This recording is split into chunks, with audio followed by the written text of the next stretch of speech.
Yo siempre he pensado que uno hace del puesto lo que uno quiere hacer del puesto. Ganas mata lo que sea. Uno cuando está comenzando tiene que mostrar ganas. Y me acuerdo mucho que entré a la oficina de Alberto y me dijo, yo no creo en ninguna agencia ni consultora de comunicación. Y sí, pero he de decir que contigo fue diferente. Oye, ¿qué le diría a un emprendedor que se levanta y dice un día, no, definitivamente me voy a buscar trabajo porque esta vaina está muy dura? Pero ahí aprendí que uno en la carrera personal, primero, no tienes un camino recto. Y segundo, que tienes que hacer lo que te gusta. Uno decide en qué invierte la plata, en qué invierte el tiempo, en qué invierte tu esfuerzo. Tú has pasado por varias organizaciones. Hay una brecha muy grande hoy entre las empresas nacionales y las multinacionales. En las empresas se puede emprender, porque es que no hay forma que no cometas errores. Entonces, si tú tienes una cultura que castiga el error, es complicado llegar a ser una cultura de innovación. En uno de los pisos hay una salida en los baños que dice las empresas No son máquinas ni paredes, son gente. Yo le decía a mi equipo, no somos los líderes del mercado en Colombia, está bien, pero seamos los referentes. No hay una publicación que salga en el tiempo de belleza en la que no nos llamen. La vida tiene la curiosa fijación de marcarse por dos puntos, el nacimiento y la muerte. Entre ellas, centenares de historias que merecen ser contadas. Soy Alfonso Castro Cid, este es el podcast de CREAP Colombia. Dos puntos, historias que merecen ser contadas. Bienvenidos a otro episodio de Dos Puntos, el podcast de CREAP Colombia, historias que merecen ser contadas. Hoy me acompaña Alberto Mario Rincón. Mucha gente le dice Toti, yo Sí, nunca señor. le he dicho Toti.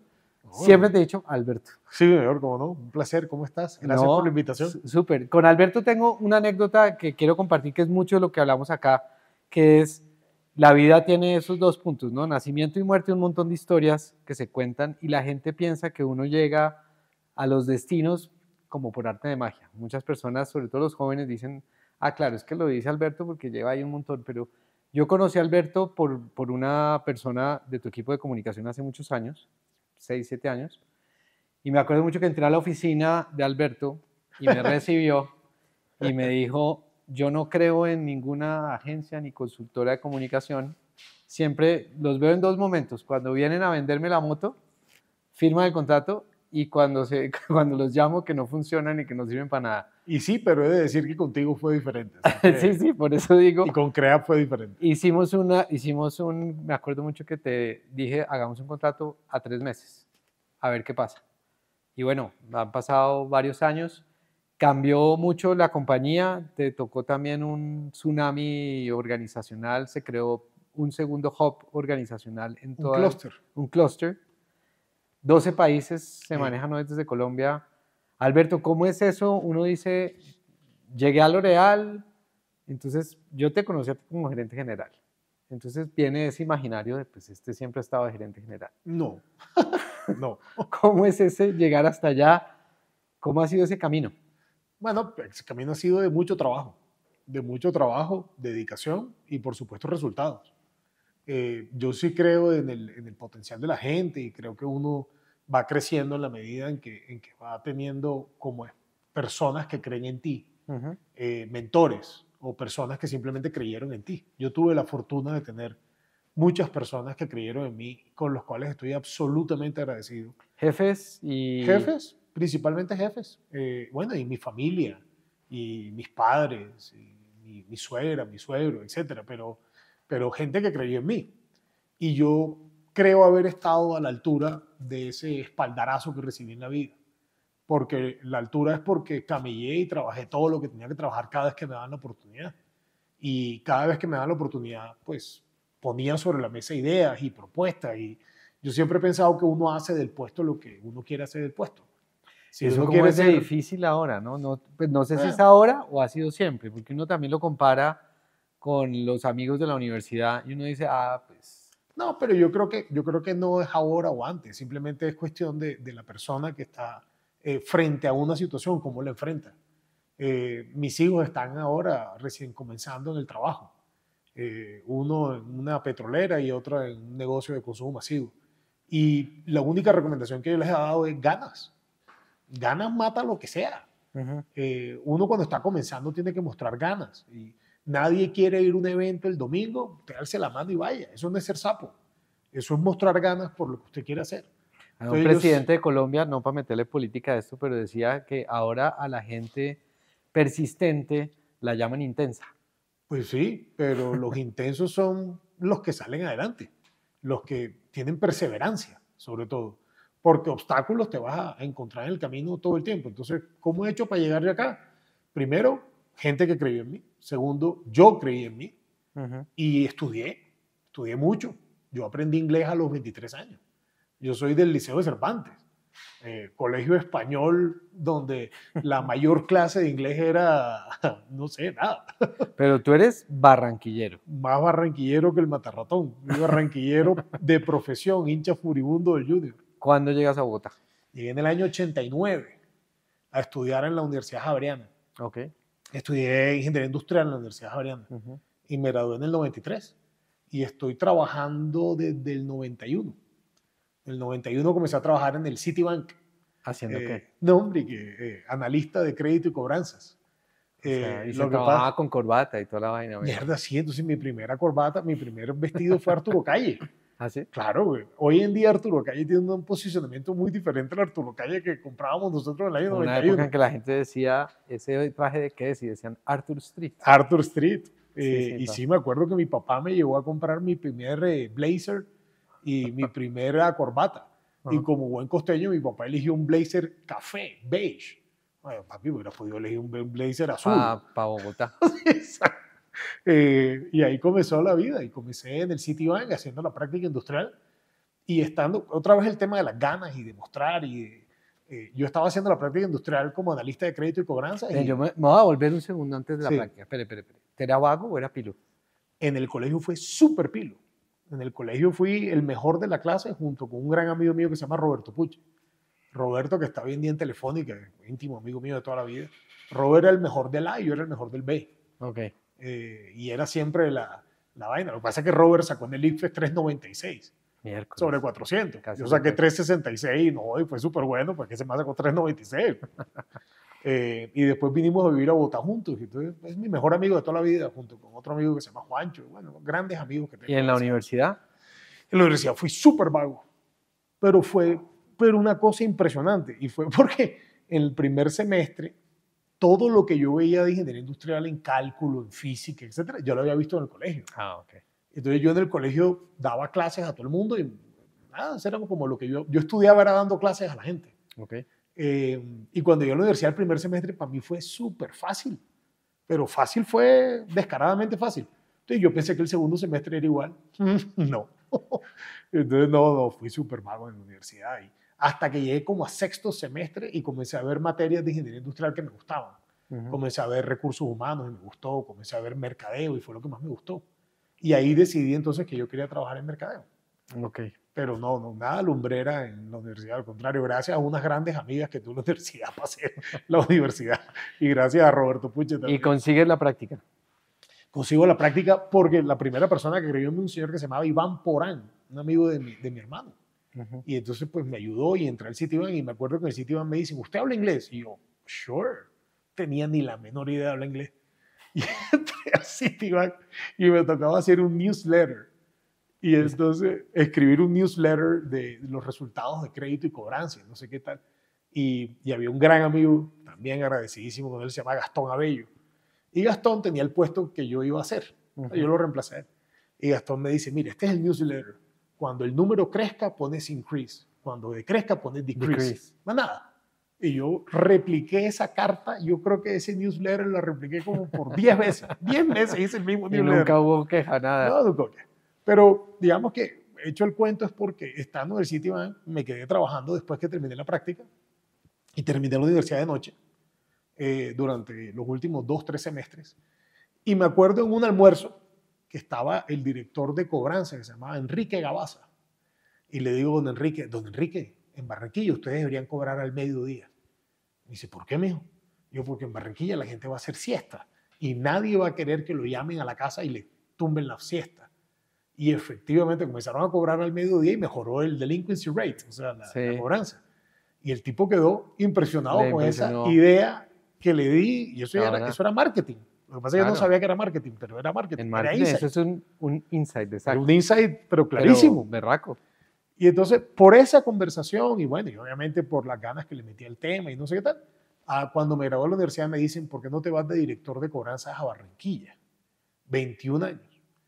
Manejar un equipo de 20, 30 personas y en Barranquilla ser director de cobranzas de Citibank, wow, mamá, estoy triunfando. Claro. Y me fui para Barranquilla. Y cuando llegué a Barranquilla duré como 15 días en el puesto, porque no me gustaba. Lloraba todos los días. Yo cobrándole a la gente para embargarle la casa. No, eso no era lo mío, María. Y entonces llega y me dice un amigo, Juan Pablo Jiménez, me dice, mira, estoy en Kimberly Clark y necesitan un analista de marca. Y a mí me gustó mercadeo en la universidad y yo sentía que me gustaba el mercadeo. Y me devolví de Barranquilla para Bogotá. Ese puesto ya era en Bogotá otra vez. Y de director de cobranzas a analista. No era lo mismo, ¿no? No era lo mismo. Menos plata y todo lo demás. Pero ahí aprendí que uno en la carrera profesional, primero, no tienes un camino recto. Y segundo, que tienes que hacer lo que te gusta. Tienes que hacer lo que te apasiona. Pero uno tiene que hacer lo que te gusta. Mucha gente que nos puede ver o puede escuchar dice, pero es que lo dicen los que pueden hacer lo que les gusta. Pero no siempre he hecho lo que me gusta.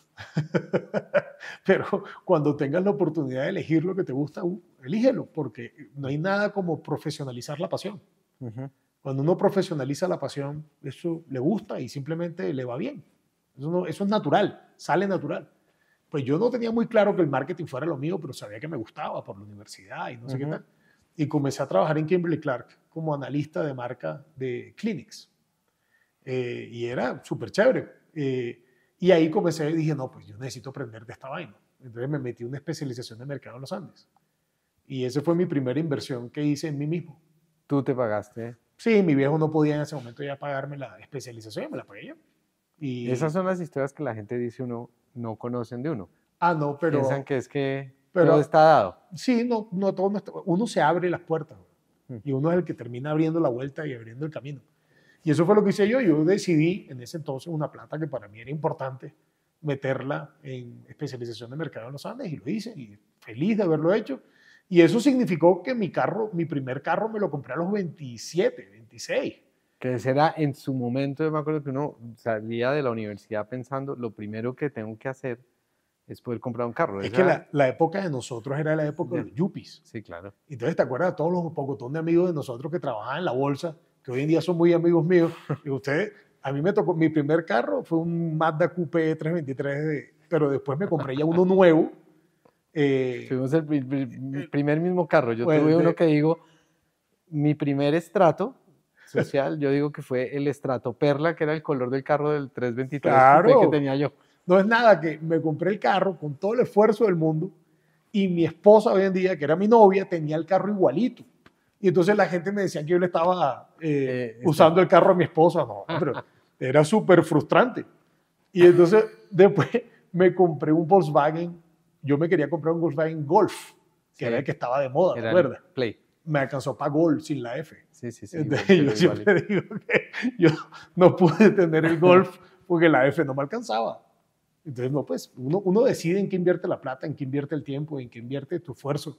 Y que eso, yo en ese momento, cuando lo hice, haya pensado que eso me iba a permitir llegar donde estoy hoy en día. No, pues no hay la menor posibilidad. Simplemente fui haciendo lo que me gustaba. Pero siempre con la persistencia y con lo que tú decías, si hay que ir el domingo, levante la mano y vaya.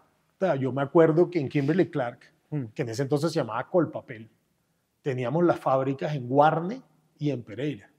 ¿Quién dijo miedo para montarse un avión a las 5 de la mañana para ir a Guarne a una reunión que era a las 8? Nada. Voy, de una. Ganas mata lo que sea. Y cuando estás comenzando tienes que mostrar ganas y echarle para adelante, porque además es la única forma de ir aprendiendo. Yo recuerdo que había un señor que era gerente de producción de las plantas que se llamaba Don Olmedo. Y yo me acuerdo, yo era ingeniero industrial, entonces yo sabía algo más o menos de producción. Yo me sentaba en las reuniones de producción de Don Olmedo y decía, no entiendo ni la mitad de lo que este señor está hablando. Pero a partir de escuchar y preguntar y preguntar y preguntar, aprendí. Y eso me sirvió para mi puesto de gerente de marca después. Yo comencé como analista y terminé como gerente de marca. Ahí en Kimberly. En Kimberly. Y yo sí creo que hay un tema que yo peleo mucho con la educación latina. Y es que aquí el más inteligente es el que se sabe la respuesta. El que alza la mano y el que sabe la respuesta. Sí. Pues ya con ChatGPT eso está mandado a recoger, porque ChatGPT tiene todas las respuestas del mundo. Y ChatGPT creo que funciona con lo que yo pienso, y es que los más inteligentes son los que mejores preguntas hacen, porque esos son los que tienen curiosidad intelectual. Entonces, pregúntame a mí qué era a mí una reunión con Don Olmedo en la fábrica. Eso era pregunta y pregunta y pregunta. ¿Qué muestra eso? Muestra curiosidad intelectual, pero también al jefe le muestra ganas, ganas de aprender. Entonces, una recomendación que yo le doy a los muchachos cuando hacen prácticas en L'Oréal es, cuando lleguen a una reunión, van a entender la mitad de las siglas que se hablan en la reunión. Ah, sí, porque eso sí es de muy multinacional. Claro. Pregunten, ¿qué significa? Eso no solamente muestra curiosidad intelectual, sino ganas. De acuerdo, y además le permite a uno ir aprendiendo cosas, abrir puertas, tocar temas. Tú piensas, lo hablamos ahorita, que las generaciones, siempre dice, la generación pasada era más pila, la generación nueva es menos pila. ¿Cómo ves eso? ¿Hoy crees que la gente está menos, bien los pelados más apagados? No, hombre, para nada. Para nada, por lo menos con los que trabajamos nosotros en L'Oréal, no, al contrario. Lo difícil para mi generación, que no es una generación nativa digital, por ejemplo, Sí. es mantenerse al día con lo que estos muchachos entienden. Yo siempre les digo a ellos que yo soy de la generación que hace así, ellos son de la generación que hace así. Totalmente. Y Sí. eso es una diferencia enorme. Sí, hay unos que decimos que la noticia no se lee igual en papel que en... Sí, ¿cómo no? Sí, no tiene nada que ver. Pero, por ejemplo, a mí me pasa con mi hija. Estábamos este fin de semana ahí haciendo un trabajo de ella, el trabajo de Tata, y pasan el computador tan rápido que tú no alcanzas a leer, y ellos sí alcanzan a leer. Sí. Mi hija tiene 25 años casi. Y la forma en que ella ve el computador no es la misma forma en que yo veo el computador. Entonces, al contrario, estos muchachas y muchachos que llegan a L'Oréal, lo que nos pone es un reto enorme de mantenernos al día. Porque además son nativos digitales, también son sostenibles nativos. La sostenibilidad nosotros la aprendimos. ¿Te acuerdas que la campaña de sostenibilidad más importante que teníamos era ponga la basura en su lugar en Bogotá? Sí, de acuerdo. Y año 90 y pico. Y lo que falta. Exacto. Estos pelados son sostenibles nativos. Entonces, mantenerte al día es lo difícil. Mantener una conversación con ellos y entender de lo que están hablando es... ayer estaba en una reunión con unos amigos en una empresa, unos amigos que tengo ahí en Executive Forum. Y yo le decía, es que eso salió en TikTok. Y me decía el otro, yo no tengo TikTok. Y yo decía, miércoles. ¿Cómo no tienes TikTok? Estás quedado. Estás quedado porque, bueno, depende de lo que quieras, pero si yo estoy en un mundo donde las redes sociales son importantísimas para L'Oréal, pues yo tengo que navegar, pero yo lo hago casi que a fuerza. Estos muchachos lo hacen de manera natural. Entonces, pero no para nada eso de las generaciones, cero. Pero ahí viene un tema interesante, porque tú lo dices, ellos son nativos, vienen con las redes, vienen con esto. Y uno se pone a conversar con los pelados si usan, claro, una cosa es que uno lo tenga, pero no que lo use intencionalmente para cumplir un objetivo. Claramente en la compañía en la que tú estás, el mercado está ahí. Es decir, la gente migró. Eso es una realidad. Totalmente. Nosotros bueno, no puedo decir el porcentaje, pero un porcentaje importante de nuestra inversión publicitaria se va en temas digitales. Y de esos temas digitales, una importante inversión se va en redes sociales, lo que se conoce como advocacy. Sí. La belleza es un mundo de advocacy. Nosotros invertimos bastante en ese tema, pero tienes que entender cómo se mide el advocacy, cómo es el share of influence. En la época de nosotros era el share of investment, el share of voice. Eso ya ni se habla de eso. Sí, no. Porque hay otros conceptos. Pero insisto, no es cuestión de generaciones. A mí me gusta mucho en L'Oréal que entendemos la diversidad con 4 frentes. Hay un frente que es la equidad de el género, obviamente, otro que es discapacidad, otro que es orígenes socioeconómicos y de países, pero hay uno que me gusta mucho a mí, que es el etario. Y yo sí creo que es importante que las compañías tengan combinación de edades, porque la mirada y el entendimiento del negocio y de la forma de hacer el negocio es completamente diferente, totalmente diferente. Yo por eso digo a los amigos míos que tienen startups que les hace falta un calvo. Les hace falta un calvo que les ponga orden y que les ayude a ganar plata. Y todas las ideas y toda la creatividad. Claro, la estructura. Y lo mismo le pasa a los calvos con los muchachos. Nos hace falta alguien que rete, que lo haga diferente. A mí me parece que la combinación de edades es poderosísima. Y ustedes, ese desafío de... Yo tenía una clienta hace mucho tiempo que tenía una empresa de talento humano y ella decía que se estaba viviendo una juniorización de los cargos directivos. No. Lo que pasa es que están llegando más rápido. Están llegando más rápido porque tienen mejores estudios, tienen mejores competencias, mejores capacidades. El mundo laboral competitivo que nos tocó a ti y a mí no es el mismo mundo laboral competitivo que le está tocando a mi hija y a mi hijo. Para nada. De acuerdo. Tú y yo, bueno, yo aprendí inglés a los 23, 25 años. Ser bilingüe era wow. Sí, a mí me salvó lo poco que uno dice que le salvó cuando dices tú, oiga, ¿quién sabe inglés acá? Yo. Ahora es lo given, ahora es Sí, lo mínimo uno lo debe exigido tener. en un mundo, si quieres trabajar en una multinacional, etcétera, tienes que ser bilingüe. A mí Ya eso no me es me si sorprende, quieres. pero me sorprende poderosamente que todavía en Colombia, en buscar gente con inglés, Sí, sigue siendo un desafío. O sea, pero mira los BPOs, sí, el negocio de BPOs en Colombia es famoso porque tiene muchísima gente trabajando en en inglés. inglés. Sí. Tienes a la gente de Teleperformance, etcétera, que trabajan en inglés desde Colombia. Sí, sí, sí. Entonces, sí, pero ya no es tan exótico, es lo que te quiero decir. Pero ese mundo competitivo que le toca a mi hija, a mi hijo, es un mundo en el que la gente tiene 3 idiomas, viajados, ¿verdad? Ya han conocido el mundo. Nosotros, el mundo era ir a Melgar, güey. Y eso. Y eso.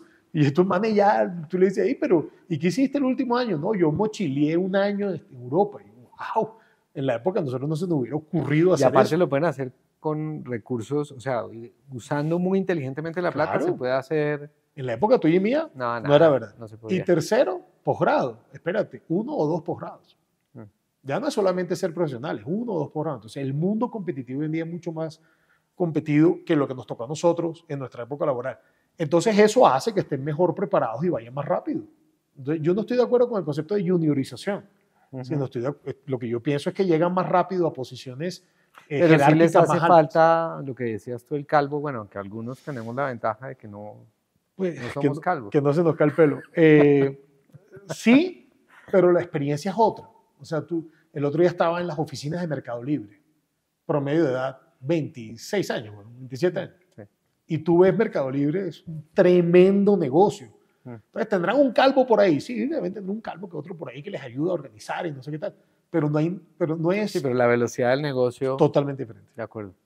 Hay un punto porque tú has pasado por varias organizaciones, nacionales, multinacionales. Hay una brecha muy grande hoy entre la nacional, las empresas nacionales y las multinacionales. No, no creo. Cada una tiene desafíos y formas de hacer el negocio diferente. Las nacionales son muchísimo más rápidas, mucho más ágiles que las multinacionales. El otro día estaba hablando con un amigo que sacó un comunicado. Y le digo, yo para sacar ese comunicado hubiera tenido que pedirle permiso como a 3 personas antes de sacar el comunicado. Sí. Entonces, tienen una... Los corporativos tienen tienen una velocidad mucho más rápida que la multinacional. Las nacionales tienen un entendimiento del consumidor local mucho más fuerte que lo que puede tener una multinacional.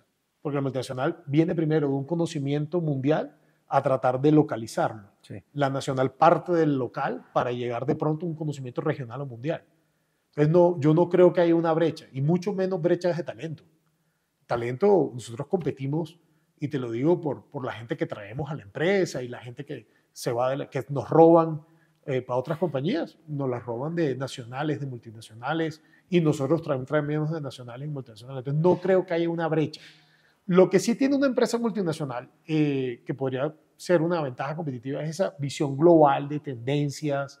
Por ejemplo, L'Oreal es state of the art en marketing. Sí. Yo estoy en reuniones de marketing en algunas empresas y no sé qué tal, y veo que nosotros estamos más desarrollados en temas de marketing digital, por ejemplo. Y lo veo con los amigos con los que interactúo, pero cada uno tiene su cosa buena, pero no creo que haya una brecha. De hecho, las multinacionales a nivel mundial están peleando hoy en día contra fenómenos como las marcas privadas de los supermercados, y estás peleando contra un concepto que se llama indie brands, que son estas marcas locales, marcas pequeñas, súper buenas y mucho más rápidas que tú. Entonces, digamos, yo no veo que haya mucha diferenciación en cuanto a talento y en cuanto a posibilidades entre una nacional y una multinacional. Creo que los acercamientos a cómo haces el negocio son diferentes. ¿Tú qué le dirías a un emprendedor? Se lo preguntamos en el primer episodio de este video podcast a Mario Hernández. Oye, ¿qué le diría a un emprendedor que se levanta y dice un día, no, definitivamente me voy a buscar trabajo porque esta vaina está muy dura? y paro. Es que primero, en las empresas se puede emprender. Ese es el primer reto que yo siempre tengo con todos los emprendedores con los que hablo. Okay. Dice, yo me voy de emprendimiento porque es que en las empresas no se puede emprender. Depende de la cultura de la empresa. Nosotros tenemos en L'Oréal como uno de nuestros valores el entrepreneurship. Entonces, para nosotros la gente debe emprender desde su posición. Y eso es hacer de tu puesto lo que tú quieras. Okay. Entonces, Crecer dentro del puesto. crecer, pero además proponer. Yo le digo a los peladas y pelados jóvenes que llegan a la compañía, su principal pregunta debería ser, ¿por qué no? ¿Por qué no lo hacen así? ¿Por qué no lo hacemos de esta manera? ¿Por qué no intentamos? Desafía un poquito. Desafiar. Y eso forma parte de uno de los valores de L'Oréal, que es el coraje. Entonces, depende mucho de la cultura de la compañía. Sí. No en todas las compañías se puede emprender, pero cuando estés buscando esa empresa en la que quieres trabajar, averigua si el emprendimiento que quieres hacer tú puede ser hecho dentro de la compañía. Yo hice un emprendimiento en L'Oréal que no funcionó, fue un fracaso. Absoluto. Fracaso absoluto. ¿Cuál? Se llamaba, Sí se puede saber. claro, se llamaba Biguru. ¿Biguru? Sí, nosotros tenemos un competidor importante que es todo el negocio de venta puerta a puerta. Y yo vengo del negocio de venta puerta a puerta antes de entrar a L'Oréal. Y yo quería quitar todas las fricciones del negocio de puerta a puerta desde el punto de vista digital. Y cuando ves el PowerPoint y el Excel, esa vaina era espectacular. Funcionaba perfecto. Pero ves y hazlo. No funcionó nada. Pero eso fue un emprendimiento que yo hice dentro de la compañía. No funcionó, aprendimos. La compañía tiene un concepto dentro de la cultura que se llama Test and Learn. Sí. Entonces, hoy en día estamos volviendo a emprender con algo similar y todos esos aprendizajes no los estamos castigan el error necesariamente. No, si tú quieres ser una empresa de innovación, no puedes castigar el error. Porque entonces si castigas el error, yo no vuelvo a intentar. Pero ahí tienes que también crear gente que sea resiliente al error. Pero sobre todo que aprenda. Hay una canción de Julio Iglesias que se llama Tropecé de nuevo con la misma piedra. Eso es lo que yo creo que no se vale. Ni en la vida, ni en la empresa, ni en ningún lado. Sí. Yo cometo el error, aprendo del error, la siguiente vez no cometo el mismo error, cometo otro. Pero ese mismo no. Sí, yo tenía un miembro de mi familia que desafortunadamente falleció, tenía un letrero y él me decía que lo llevaba a su oficina siempre, que decía, se lo ha regalado el papá, y decía, yo siempre cometo errores, nunca cometo el mismo error 2 veces.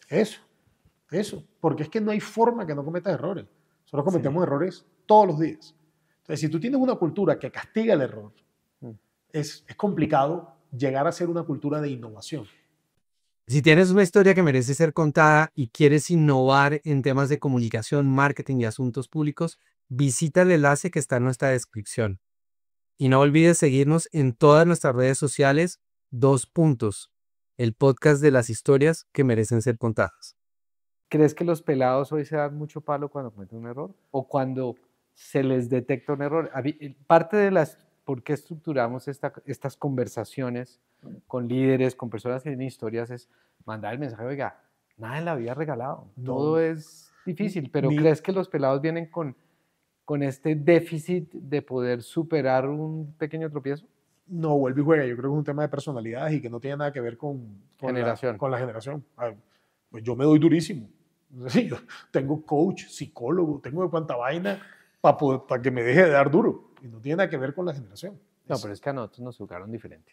Nada, El otro día yo oía otro video podcast que habla de esos temas y sí es verdad, a una generación la educaron distinto, a uno se caía y no iba todo el mundo a ver qué pasó, uno tenía que levantarse y seguir porque si no el bullying era peor que... El bullying, nadie sabe lo que es bullying en un colegio de solo hombres en Barranquilla, año 80. O el bullying. Tú tienes un par de historias buenas cuando llegas a Bogotá, que de eso también quería hablar. Está buena. Eso porque todavía Colombia, a pesar de que hemos crecido, ha cambiado mucho, porque el país sí ha evolucionado mucho, la clase media ha crecido, es indudable lo que el país de hoy es mucho mejor. Y la pobreza se ha disminuido. Pero mucho mejor lo que nos tocó a nosotros cuando uno arrancó. Una vez le cuenta a los pelados, es que para que usted cogiera un bus para la universidad, eso era, ahí le podía pasar cualquier cosa en el bus. Si la gente se queja del Transmilenio y esto que es muy apretado. ¿Te acuerdas la que decía, se admiten pasajeros de pie? No se pasajeros. admiten, era no y le quitaban el no. Le quitaban el no. No, uno cogía parado, me acuerdo mucho una buseta que uno cogía cualquiera y decía Unicentro.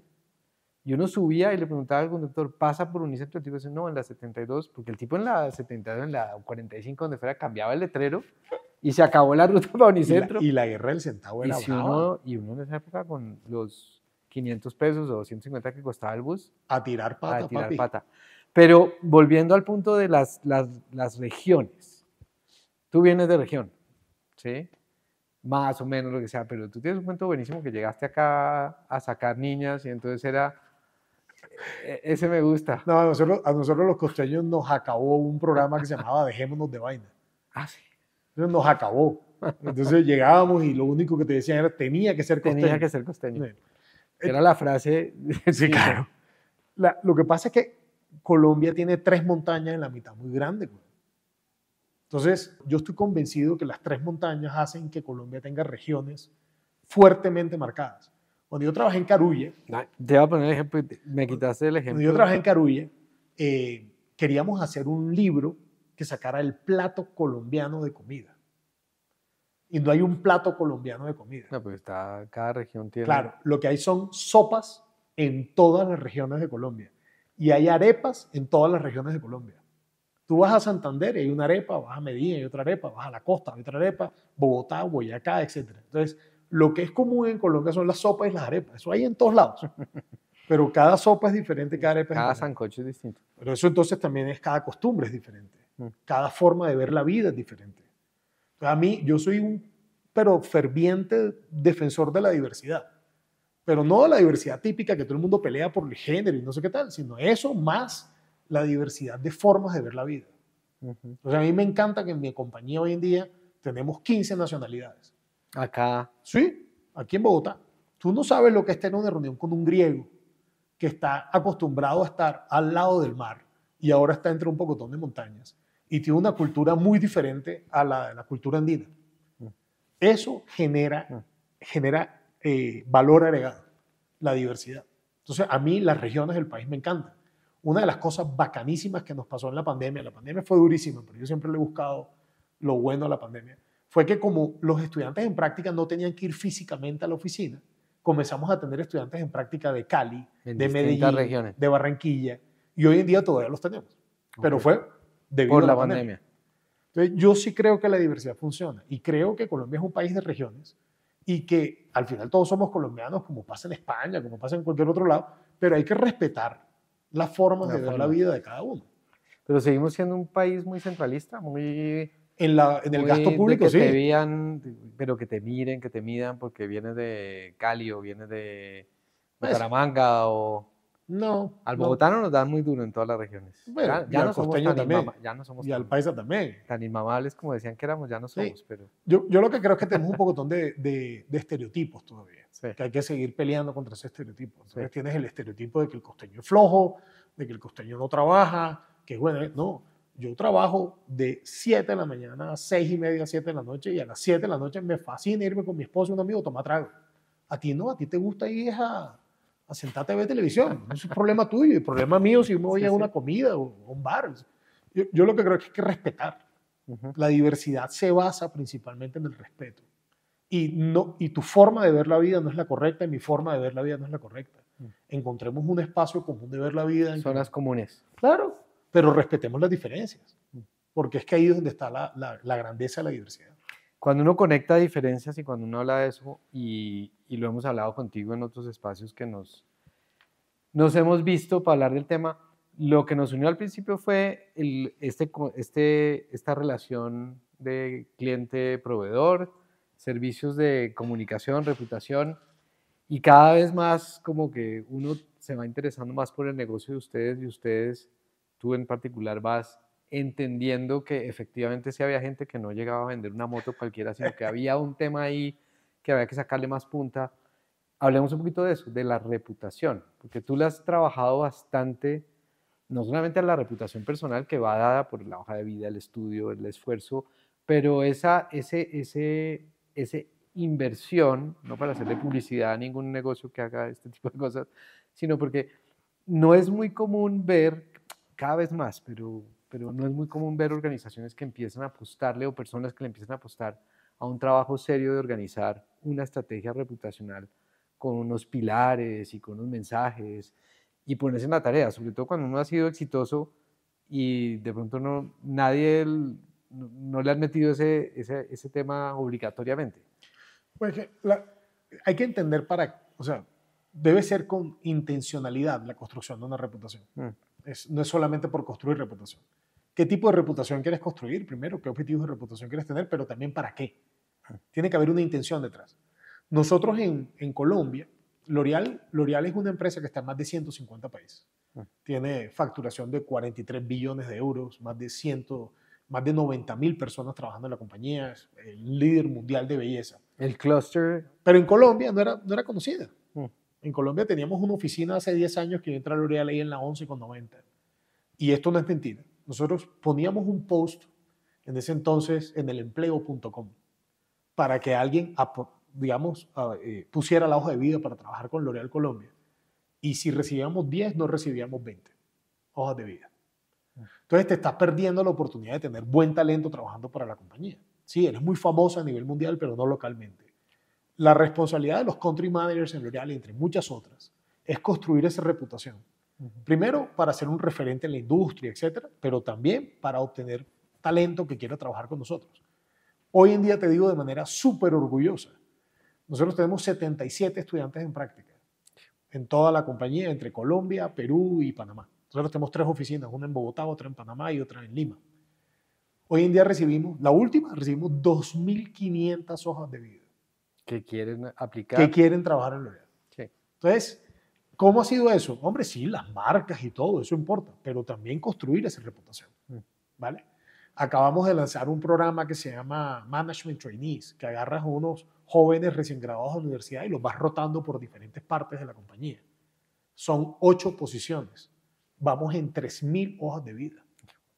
Entonces, eso es gracias a la construcción de la reputación. Claro. Hace 10 años, te digo, no era una cosa, pero era terrible. Además, ven, van a trabajar a L'Oréal. No, mejor no y tal. Y no, porque L'Oréal es el líder mundial. Sí, pero aquí no entiendo bien. Entonces, el L'Oréal entendió eso y cada country manager en los 150 países que estamos tiene dentro de sus funciones esa construcción de reputación, pero hay que entender para qué. En nuestro caso fue para volvernos referentes de la industria, temas legales. Por ejemplo, nosotros participamos en Colombia en la aprobación de la ley que prohibía el testeo en animales, de productos de belleza en general. Sí. Porque a nosotros nos importa eso, no lo hacemos desde porque el ustedes 89. creen en eso. Creemos en eso. Entonces, eso reputacionalmente es una posición importante. Claro, pero entonces vuelvo a joder para qué. Porque yo quiero impulsar ese tipo de leyes. Claro. La ley de responsabilidad extendida del productor. Nosotros nos metimos, pero de primeritos, en la ley de responsabilidad extendida del productor. Porque nos importa, porque es un tema de medio ambiente, es un tema... El tema de la sostenibilidad en L'Oréal forma parte integral del ADN de la compañía. No es una cosa que hacemos para que se vea bien. Entonces, cualquier cosa que vaya en ese sentido lo hacemos. Entonces, es el primero en reputación. Y el otro en reputación era talento. Y por eso construimos. Bueno, aparte, si no traes talento bueno, volvemos a la primera parte de la conversación. Sin talento bueno no hay nada que hacer. Hablando ahorita de los mentores. De hecho, ustedes tienen en uno de los pisos hay una salida en los baños que dice... las empresas no son... No son máquinas ni paredes, son gente. Tal cual. Uno de los mentores que tuve yo en mi vida se llama Samuel Azud. Y Samuel Azud, que fue el que hizo Carulla y todo el proceso de Carulla Vivero y no sé qué tal, él decía, uno es tan bueno como la gente que lo rodea. Y yo me acuerdo que Sammy, cuando nos llevó a trabajar con él, hazte de cuenta, como era un supermercado chiquito allá en la costa. Yo estaba trabajando en Kellogg's, y me lleva a trabajar a Barranquilla, a un supermercado chiquitico, un supermercado regional, se llamaba Vivero. Y tú veías los que estaban trabajando alrededor, había uno que se llamaba Carlos David Castro, que era máster del London Economic Schools, y él se preocupó siempre por llevar gente, al final, como decía él, los que acepten, porque ¿quién me va a creer este cuento? Claro. Entonces hubo varios locos, entre ellos yo, que creímos en el cuento y nos fuimos con él. Y después hizo Carulla Vivero, pero al principio era Vivero solamente. Y él siempre decía, uno es tan bueno como la gente que lo rodea. Yo quiero tener gente buena. Y el equipo de Vivero era tan bueno, que Vivero era chiquito, Carulla era grandote, y lo compra un fondo de inversión a los dos, invierte en Carulla y en Vivero, y el fondo de inversión decide que el management team de Vivero sea el management team de Carulla Vivero. Sí. Eso demuestra Eso que... sí, eso le muestra a uno que... yo le digo mucho a mis hijas, porque me haces acordar uno que tiene y en otros episodios hemos hablado de eso, los papás tenemos este rol de que uno quiere apoyar a los hijos para que hagan lo mejor, pero yo siempre le digo a mis hijas, el día que no te exijan, preocúpate, porque ese día es... Yo sigo insistiendo en la pregunta porque de verdad estoy medio tocado con el tema de que sí siento que la gente tiene que ser más, tenemos que crear una cultura donde el fracaso no sea el acabose, donde cometer un error no es, te tienes que dar palo toda la vida, pero además donde uno de verdad premie esas personas que son resilientes. Pues mira, yo en todas las entrevistas que yo hago siempre a la gente que trabaja conmigo o que va a trabajar conmigo, siempre hay una pregunta, es ¿cuál fue tu principal fracaso y qué aprendiste de él? Y de una vez les digo, el que dice que no ha tenido fracaso, no, gracias, muy amable. No vengas por acá. Porque si no has tenido fracaso, no sabes recuperarte del fracaso. No sabes recuperarte del golpe. Y lo más importante del fracaso es recuperarse del golpe y aprender del golpe.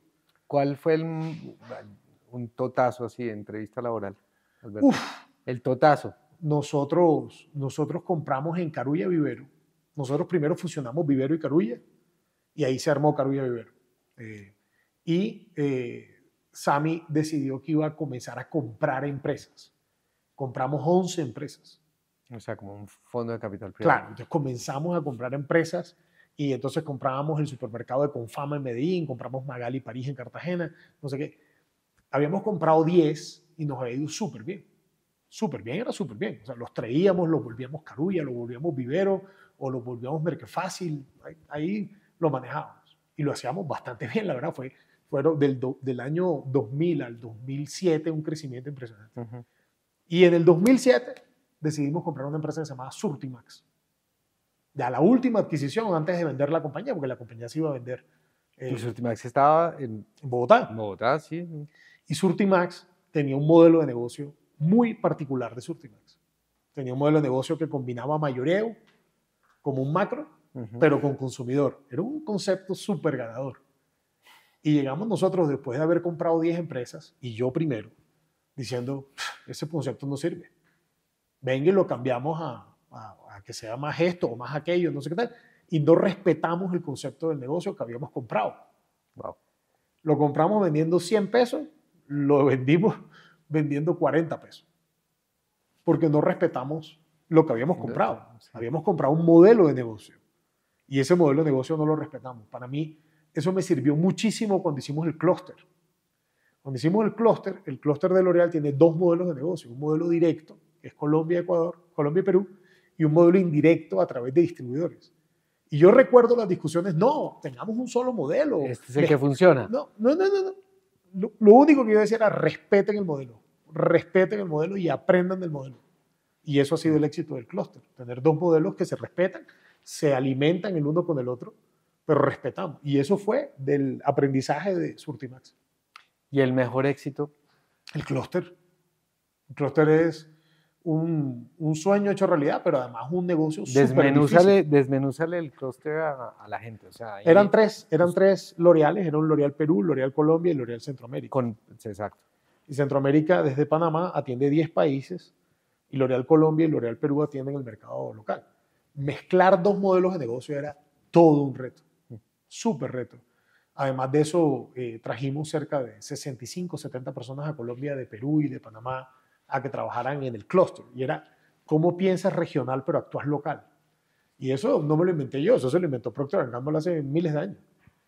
Pero hacerlo realidad es todo un reto. Un desafío. Y ahí sí es verdad que uno es tan bueno como la gente que lo rodea. Yo he tenido un equipazo, pero increíble. Y el equipazo es el que hace el milagro.